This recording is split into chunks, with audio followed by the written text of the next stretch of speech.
So, Jim, talk a little bit about who Bobby Kendall was. Oh,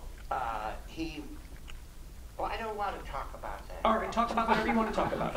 I was thinking over there, I wanted to say something about when someone does something, you know, who are those fellows, very famous artists?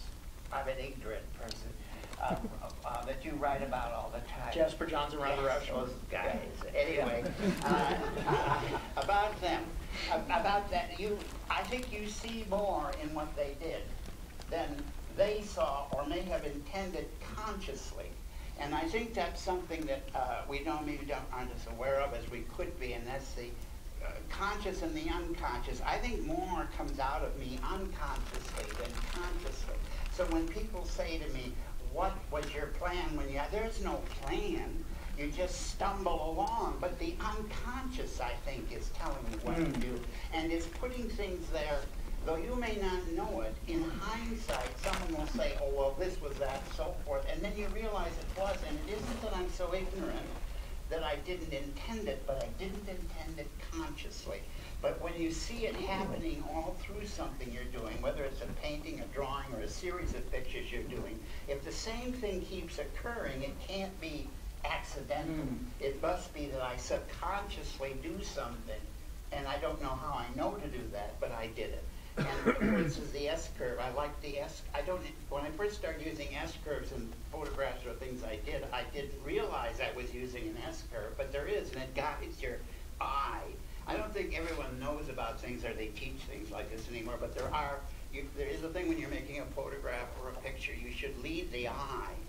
And no matter how busy it gets, the busyness has to always return the eye to what you're saying. And it shouldn't be splayed out all over the place, but you know, somehow with the lighting or whatever, you have to keep to the subject. You know, lead the eye back to this. And I think that's in writing or anything. Ultimately, it all has to go back to that place and how that. I mean, I didn't went to film school. I never went to design school. I never went to any kind of school until after I had made enough money doing it to go to the school. No matter what I did, I always did it after I'd been doing it for years. Then I went to school for it. And I went to Parsons after I'd been designing stuff for years, you know, and then I went to learn how to be a designer. And it's the same, I never went to camp, I never took a lesson in photography, I never went to film school. I went to film school afterwards, a little thing through the new school, and took some classes, and I'm not saying I didn't learn things, but I have this thing in my head that, for instance, I've written a musical, and though I can't put the notes down, I always sing it the same way every time.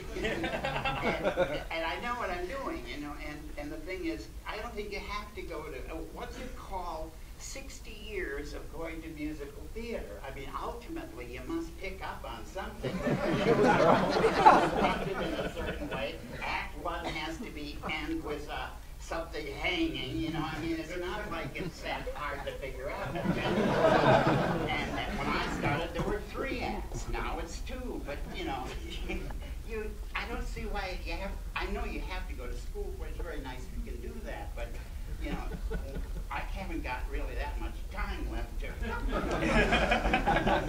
So I went right to the thing and wrote it. Actually, I started writing my musical in 1960, and I'm still writing it. So when they say that I work slowly, it's not even that. I don't think you should subject anyone to what you've done, and that's why I can't look at this. I don't think anyone should have to look at what you've done. I don't think you should waste anyone's time looking at your photograph, your movie, or listening to your songs until you've put in the time and paid the dues. And when that song is something that you aren't just doing to make a buck, which when you're doing it and you know it's finished, I just don't want to waste, you know, we all of us only have so much time on this earth, and if you're going to waste it listening to Britney Spears, I don't want to go there. I don't know what she does, you know, except for the parts hang out of her costume. Beyond that, you know, there's so much trash that gets celebrated that we listen to day in and day out. I don't know what I've got. I've gone away. It's very late.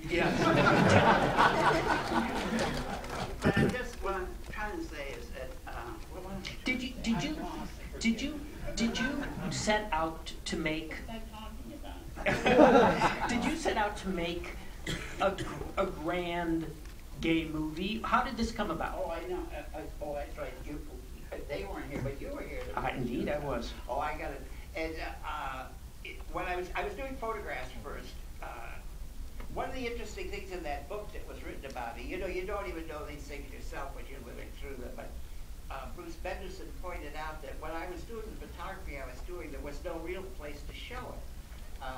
It certainly didn't fit the magazines it finally got into, you know, or they used it for covers and stuff like that. The first cover I did, straight men bought because they thought it was a girly magazine. So you can imagine their disappointment. That's how pretty and sissy it looked on the cover. So my stuff made nice, you know, looked pretty on the newsstand. It looked different. And when I was doing all that stuff, I suddenly realized, well, here's this whole set and all these pretty, you know, things I should be making. And that way I was just to say that at the back of the magazines, they advertise these little films like 5 or 6 minutes or 3 minutes where the boy comes into the room, takes off his pants and gets in bed. Maybe he brushes his teeth, I don't know. But that sold for like somebody, and it was just a little reel. It was people that wanted to see little nice, pretty boys take their clothes off, or it would be people my age now. And so I thought, well, I've got all this lovely sets and stuff. Why am I just taking pictures? I should make some of those little 3-minute things. And that's how it started. And Bobby came in and took off his pants, put on his pajamas, and that's how it, and then I thought, well, you know, this, we can add a little bit here and add a little bit. And it finally, you know, like Topsy grew into the film that it almost got to be. And so that's how it happened. Was that That was great. That was great. That was great. Thank you.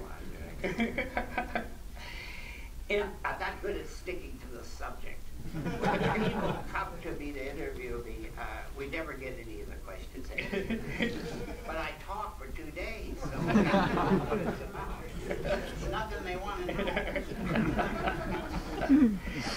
And can you give us just how you figured out a lot of the sort of, well, I'll just tell everybody that the beginning shot is this long pan. It goes on for quite a long time. It's extremely lush and beautiful.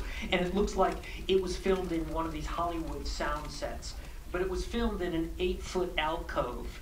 Yeah. So how did you learn to do this kind of stuff? You figure it out.